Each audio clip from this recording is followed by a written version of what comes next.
Pessoal, dando início a esse primeiro conteúdo da silvicultura, eu entro um pouquinho falando o que são florestas de produção e proteção. Florestas de proteção são florestas destinadas à proteção do meio ambiente. A gente vai falar um pouco melhor quando falar de recuperação de áreas degradadas. Então seriam florestas plantadas para não serem cortadas, né, para proteger, seja a PP, reserva legal, a gente vai ver isso no próximo conteúdo. Então seria isso.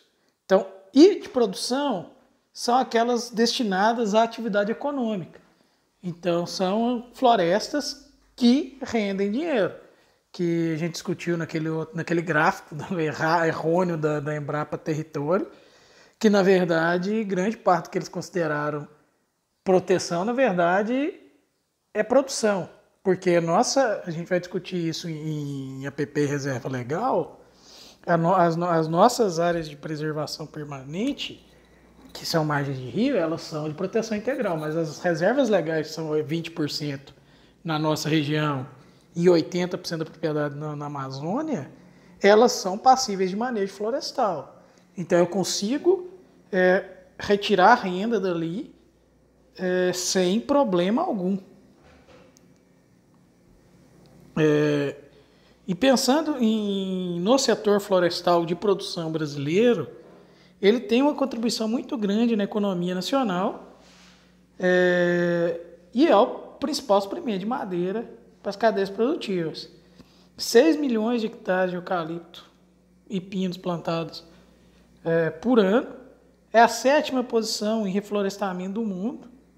É pouco, pensando que o Brasil é um dos maiores países e dos países produtivos é um dos que tem a maior área produtiva, né, e maior rendimento anual, um cultivo superior a outros locais e rendimento superior a outras culturas do ponto de vista geral. É lógico que isso varia muito de acordo com o produto, né? O eucalipto para lenha ele tem um valor agregado menor do que o eucalipto, por exemplo, para madeira serrada. E aí o valor de produção, 28 bilhões de dólares anuais, 3,5% do PIB. Exportações, 9 bilhões, quase 10 bilhões, 8,4% do PIB.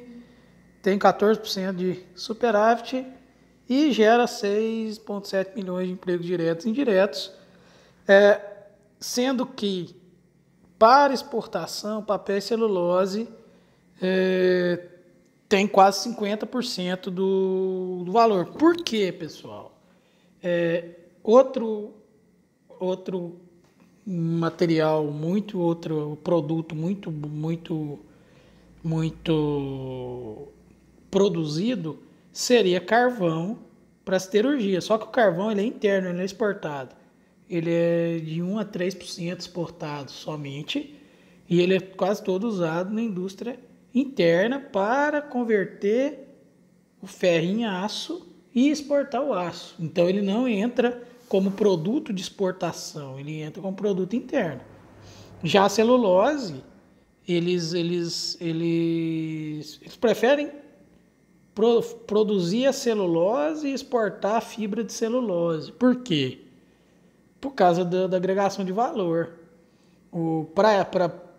Se vocês forem procurar indústrias de celulose, grande parte delas, quase 100% ou 100%, são capital estrangeiro. Então são indústrias inglesas, europeias, japonesas e por aí vai. Então são capitais abertos e com capital de fora. Eles preferem comprar celulose, porque é mais barato do que se eu tivesse agregar, e eles agregam valor ao papel lá. Então eles compram, a mesma coisa acontece com café, por exemplo, eles compram café em grão e agregam valor lá e, por exemplo, Alemanha e Itália são os maiores produtores, os maiores comerciantes de café do mundo e não tem um pé de café plantado comercialmente. E aqui a mesma coisa, eles não levam a madeira porque fica caro carregar uma tora de madeira para lá, então eles poupam aqui e levam a polpa. Melhor, mais economicamente para os países deles, né? Então, tem uma contribuição muito grande na economia nacional. Isso volta. Bom, em relação a parâmetros econômicos, que é a rentabilidade anual, a gente vê que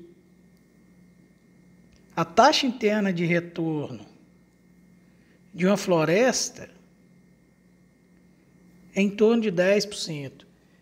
Isso hoje em dia, comparado a taxa interna de retorno do milho e soja, hoje deve estar muito maior. Deve estar. Historicamente a soja era uns 9%, hoje deve estar uns 15%, quase 20%, devido ao valor agregado, né?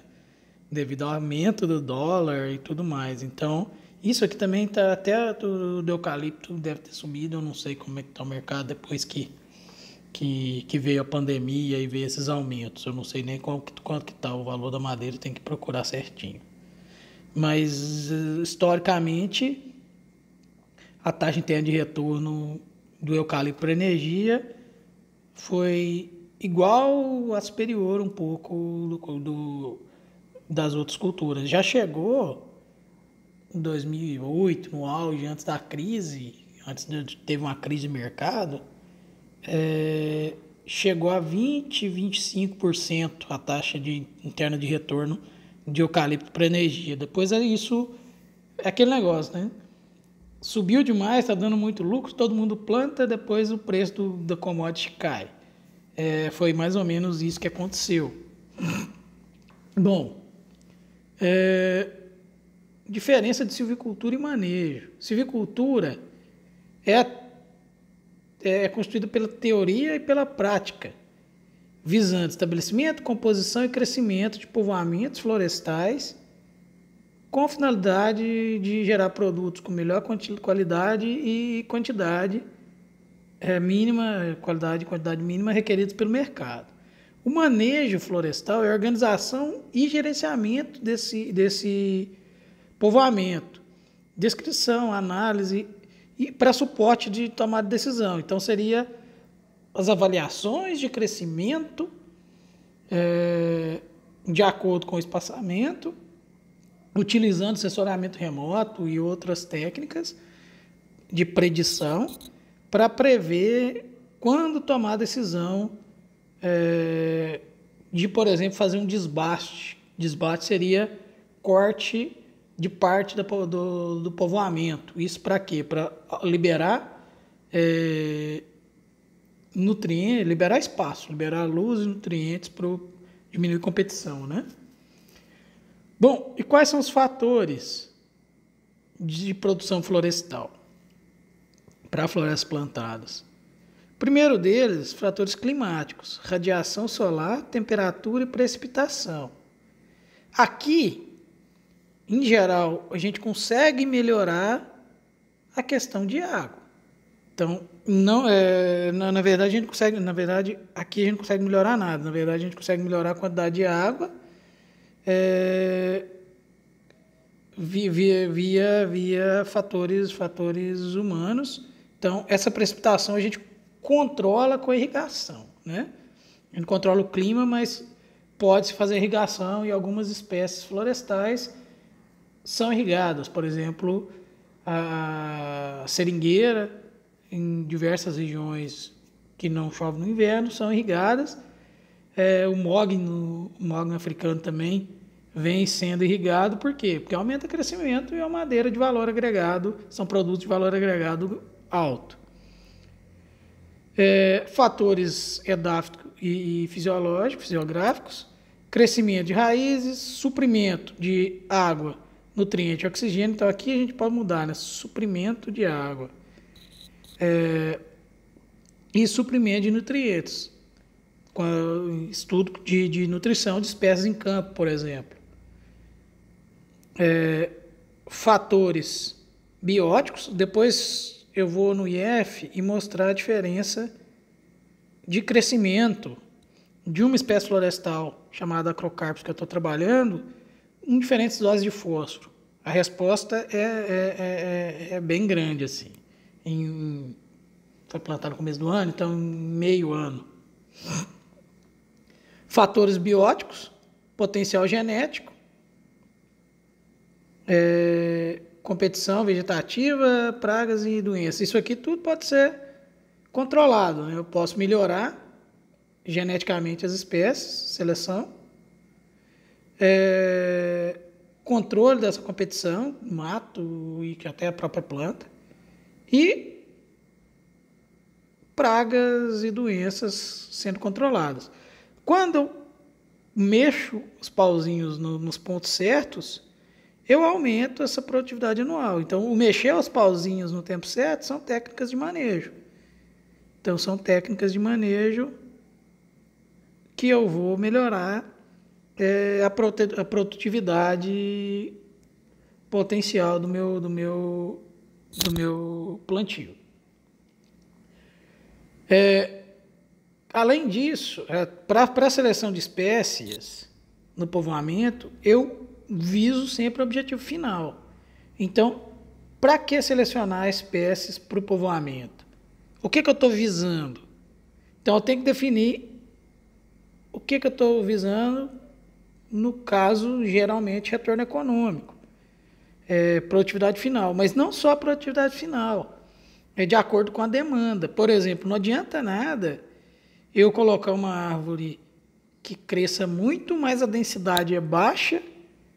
Para carvão, por exemplo, vai dar um carvão de densidade baixa, um rendimento baixo de carvão e pouco potencial calorífico, que é o importante para o carvão. O carvão ele tem que queimar mais tempo, gerar maior quantidade de calor. Por quê? Se eu faço um carvão de uma madeira muito pouco densa, vai ser um carvão muito leve, isso, vai caber a mesma carga no caminhão, vai aumentar o custo de transporte. Por quê? Porque eu vou estar levando menos poder calorífico, menos toneladas de carvão por carga, e isso vai estar aumentando o valor, vou estar perdendo dinheiro, porque hoje em dia transporte sempre foi, na verdade, transporte sempre foi caro, hoje em dia está mais ainda com o valor do combustível, né, que dolarizou e teve uma política de defasagem do dólar, então ficou mais caro. Então, não adianta só a espécie de rápido crescimento, tem que crescer rápido e crescer rápido com qualidade necessária. Por exemplo, quando se começou na década de 70, a média de produtividade dos plantios florestais eram 13 metros cúbicos em um hectare no ano. Então, a floresta crescia 13 metros cúbicos por hectare. A partir dos anos 2000, ela chega facilmente a 50 metros cúbicos por hectare. Tem plantio chegando a 60. E aí, devido a solos e clima favorável, isso já tinha, disponibilidade de terra, mão de obra, isso tudo o que aumenta a competitividade do Brasil. Gerou-se conhecimento científico e tecnológico para se ter uma alta produtividade, uma elevação da produtividade. Capacidade organizacional da iniciativa privada para indústrias. Mercado interno e externo para os produtos. Uma agregação de valor que poderia ser melhor aqui, mas temos. O que é isso? É aquele negócio da conversão. Eu falei, a gente podia estar vendendo papel de excelente qualidade produzido com a nossa celulose. Mas a gente está exportando a celulose e comprando muitas vezes o papel de fora. E a gente tem um baixo custo de produção, né? Devido a todos esses valores. E hoje cada vez mais barato para o mercado externo por causa do efeito do dólar. Se a gente tem um dólar mais alto, a gente vende em dólar, é a mesma coisa que a soja. Na verdade, o produtor está ganhando muito, por quê? Porque está vendendo em dólar e pagando os funcionários em real. Então, ele está lucrando e muito devido a essa desvalorização do dólar, mas em relação ao contrário, a população, os produtos estão mais caros, seja gasolina, seja compras e etc. Então, é o efeito dessa desvalorização do dólar que foi feito pelo Ministério da Economia do Brasil, que para os grandes produtores, os exportadores, é excelente, só para eles. Bom, evolução do plantio. Aqui um plantio em 1965, 12 metros cúbicos por hectare ano, um plantio com 6 anos. E aqui um plantio nos anos 2000 com 50 metros cúbicos por hectare ano, um plantio com 4 anos, muito maior do que o plantio de 6 anos de 1965. Lembrando que até dá para cortar planta com 4 anos ou menos. Porém, muitas vezes ela não tem quantidade de extrativo, ela vai crescendo e acumulando extrativo. Se ela cresce muito rápido, ela vai ter só... Aqui na madeira a gente tem a medula, toda a parte da casca, né, de crescimento secundário. Então aqui vai crescendo e você, no crescimento, vai acumulando madeira. Essa madeira recém-crescida, ela é branca, em geral, mais clara, chamada alburno. Ela é uma madeira de menor densidade. Por quê? Porque no centro vai acumulando uma madeira mais avermelhada, que é o chamado cerne da madeira, que na verdade é a mesma madeira com acúmulo de extrativos, com acúmulo de metabólitos secundários da planta, que vai conferir durabilidade a essa madeira, basicamente durabilidade e densidade. Então, se eu tenho madeira só com alburno, ela pode ter uma densidade menor e, dependendo do uso, não ter uma qualidade tão boa. Por exemplo, um uso para serraria ou um uso para carvão. Já para o uso para celulose, se bobear, até interessante pensar em não ter cerne, porque a polpação fica mais barato, usa menos produto químico para extrair a polpa. Bom, pensando na cadeia produtiva florestal, então a gente vai ter a parte de silvicultura, manejo central aqui. A montante, então a gente vai ter produção de sementes e mudas, defensivos, fertilizantes, máquinas, equipamento, alguns prestadores florestais que vão entrar em várias etapas da cadeia, e indústria química e farmacêutica que vai utilizar os produtos florestais não madeireiros. Então, faz silvicultura para produtos não madeireiros, então óleos essenciais, resinas, tanino. Tanino é para curtir couro principalmente, é uma das funções mais conhecidas. Mel, frutos. Isso vai para a indústria química, farmacêutica, alimentícia. Hoje a Natura tem utilizado muito bem os produtos não madeireiros, né, nos seus produtos. E aí vem os produtos madeireiros. Lenha, consumo industrial, por exemplo, lenha para secagem de grãos. Então aqui, nesse consumo industrial de lenha, Rio Verde é o primeiro. Então é o maior produtor e consumidor de lenha do Brasil. Rio Verde está na frente em relação ao consumo de lenha. Porém, a lenha é o produto com menos agregação de valor. Por quê? Ele é a madeira picada. E aí eu taco fogo nisso. Então, muitas vezes, não é economicamente viável, por exemplo, você andar com essa madeira mais de 50 quilômetros. Porque o que você está gastando de combustível já supera alguns valores. Então,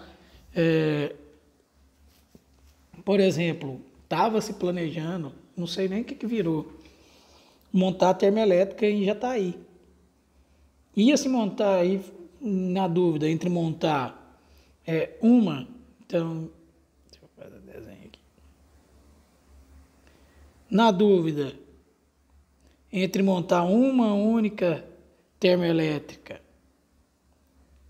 chegou-se à conclusão que ficaria muito caro deslocar madeira de todas as regiões para chegar nessa termoelétrica. Então era melhor criar, não sei se eles tinham planejado 3 ou 4 termoelétricas para pegar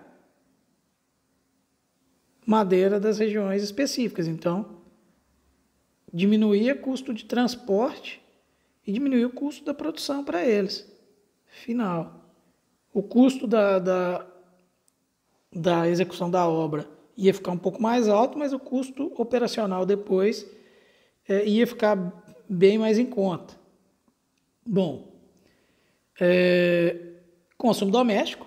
Aqui não se usa muito lenha, mas no Flamboyant ali vende lenha, não sei nem porquê. No supermercado Flamboyant, aqui na Avenida Flamboyant. Talvez pela tradição de ter muito gaúcho aqui, mas lenha em casa, que eu sei, mas para lareira e nesse caso aqui não faz frio o suficiente para isso. Se bem que, não sei se vocês perceberam, e estão antenados, mas nevou no Brasil e enquanto em outros países está pegando fogo, temperaturas acima de 50 graus. Então isso é efeito da mudança climática, gente. Isso já é efeito de uma maior temperatura no clima, alterando as massas de ar. Então, climas mais severos vão ficar cada vez mais frequentes. E isso incluindo falta de chuva,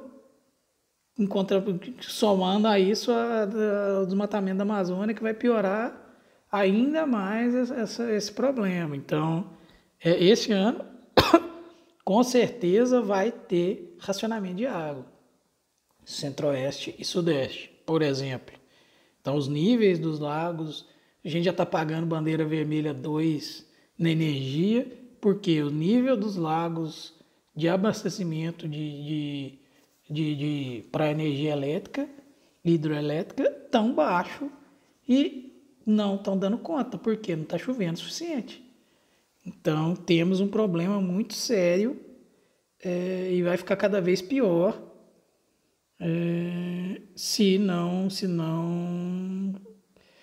a população não se ligar, né, e deixar de ser egoísta e pensar só no próprio umbigo. Depois, na hora que faltar água, vai faltar para todo mundo. Bom,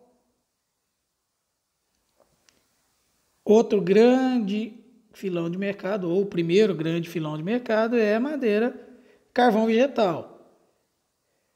Para a siderurgia, é o principal ponto, né? Então, para usinas, fazer ferro-gusa, ferro-liga, que vai tudo para o mercado externo, tudo não, né? Mercado externo e interno. E para forjas artesanais, consumo doméstico. Então, churrasquinho de cada dia, né? Tem um percentual de consumo, não é muito. A maior parte é para a siderurgia. Madeira sólida. Então, a gente tem madeira serrada, construção civil. Madeira tratada. Para a construção civil, eucalipto tratado. Para móveis, por exemplo, aqui a gente não tem, mas existe pinos já tratado como eucalipto cerrado. E aí ele tem uma resistência maior ao tempo. Ou pode ser feito tratamento com alguns materiais impermeabilizantes. Por exemplo, o stain, né, que é o mais comum, é o Osmocolor, que é um material impregnante.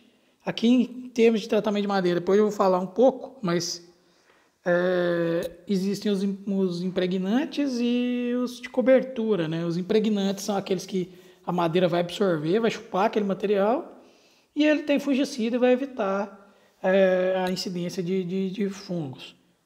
Inseticidas também, evitar inseto. E materiais que vão recobrir. Então, o material impregnante é esse STEM, que é o Osmocolor, e o outro seria, por exemplo, um verniz, que ele é uma camada protetora, mas a madeira em si ela está só embalada, né? Ela não está protegida de uma forma muito grande. Então, o STEM ele tem um papel melhor, né, em termos de conservação. Nesse caso, em áreas externas e tudo mais. E outros usos, então móveis, painéis de madeira e tudo mais. O maior filão do mercado, principalmente para a indústria externa, seria a celulose. Indústria de papel e outros. Que fica no mercado interno e mercado externo. E o último seria painéis industriais, que seriam as madeiras reconstituídas, MDF, aglomerado, MDP, chapa dura, dentre outros. E eles vão desde construção automotivas para esse PMVA moldura, né, que seria os coisa de porta lá, aquela batinha de porta, esqueci o nome daquilo agora. Imóveis, principalmente. E a gente, aqui em Goiás, tem um polo muito grande de imóveis, porém, a indústria florestal não tem produção de chapa aqui. Isso vem tudo do sul. E é perder valor agregado para dentro do Estado. O Estado podia estar produzindo madeira reconstruída, ter uma indústria de madeira reconstruída para levar para Goiânia para produzir os móveis. Então, o valor agregado que ficaria dentro do Estado é muito maior. Porque, querendo ou não, a gente está comprando madeira com valor agregado alto de outro Estado, o dinheiro está ficando lá, e aqui a gente está fazendo serviço de carpinteiro só, entendeu? Então, a gente está prestando serviço, mas poderia estar gerando a matéria-prima também com o valor agregado, e esse valor agregado podia estar ficando para o Estado. Falando nisso, quais são as indústrias que a gente tem aqui no Estado? Então, o que a gente tem de produção? Então, lenha. Nós temos um setor produtivo com a seringueira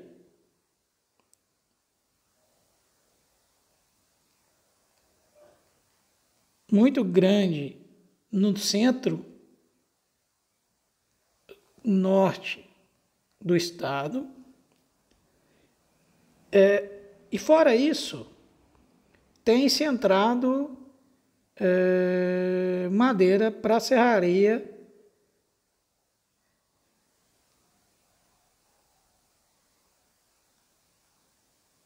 mogno africano bem plantado aqui, então seringueira e o mogno africano bem plantado, lenha, eucalipto. O pinus, ele não é muito plantado no estado, então ele é pouco plantado no estado. Tem um plantio, acho que em Catalão, de pinos, e mais nada registrado. Então, o que a gente tem de maior plantio florestal? Eucalipto, seringueira e mogno africano, no estado. Então, em Goiás. Quando a gente pensa no Brasil, aí é eucalipto e pinos. Os mais plantados de longe. Pinos mais para o sul do Brasil.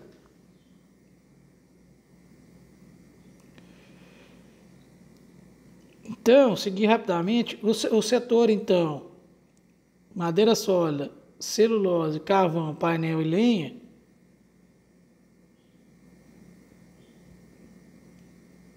ele tem uma grande produtividade. A gente vai falar um pouco agora das principais empresas consumidoras do Brasil. Então, o que a gente tem aqui em Goiás é só um polo de móveis. Na verdade, hoje em dia, você tem uma indústria de borracha relativamente grande aqui e a produção de madeira para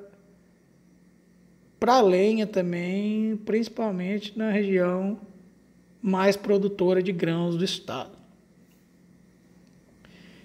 As indústrias de papel e celulose, inicialmente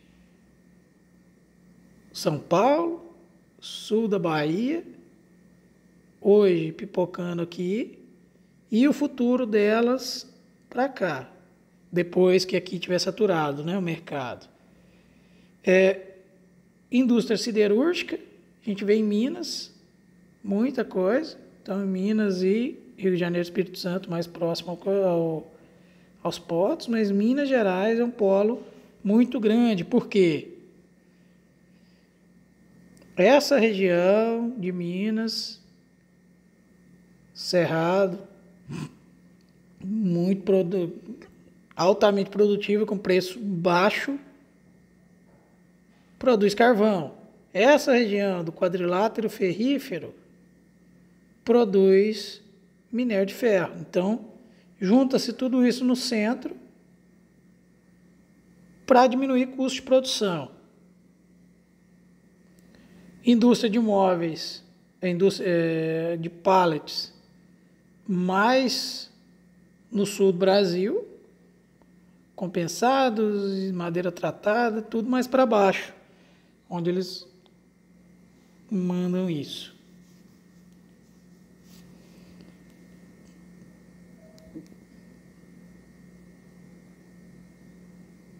Beleza. Em relação à distribuição do consumo de madeira interno e externo, você vê que a celulose, maior produtividade indo para fora, os painéis de madeira quase 100% para o mercado interno, para virar os móveis que a gente usa no dia a dia. Madeira serrada, quase tudo para cá.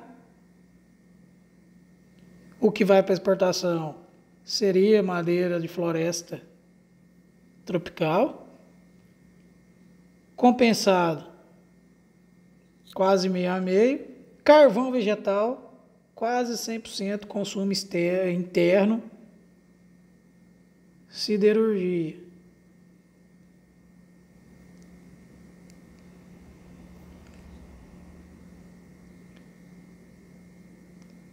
Em relação à cobertura florestal, entre plantada e natural, a gente tem um aumento leve, um crescimento leve da plantada e uma diminuição do uso da floresta nativa.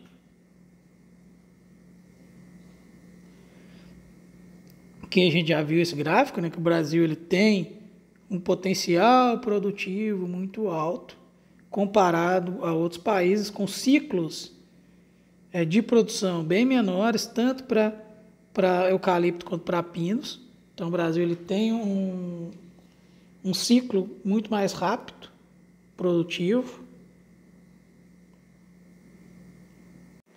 Pessoal, eu vou dividir o vídeo agora para não ficar tão longo. Aí para vocês darem uma pausa. Agora eu vou falar um pouco dessa evolução do mercado. Isso aqui é só questão de mostrar os principais produtos, né, e como é que eles estão no mercado. Aí eu vou deixar para a próxima aula, próximo material postado.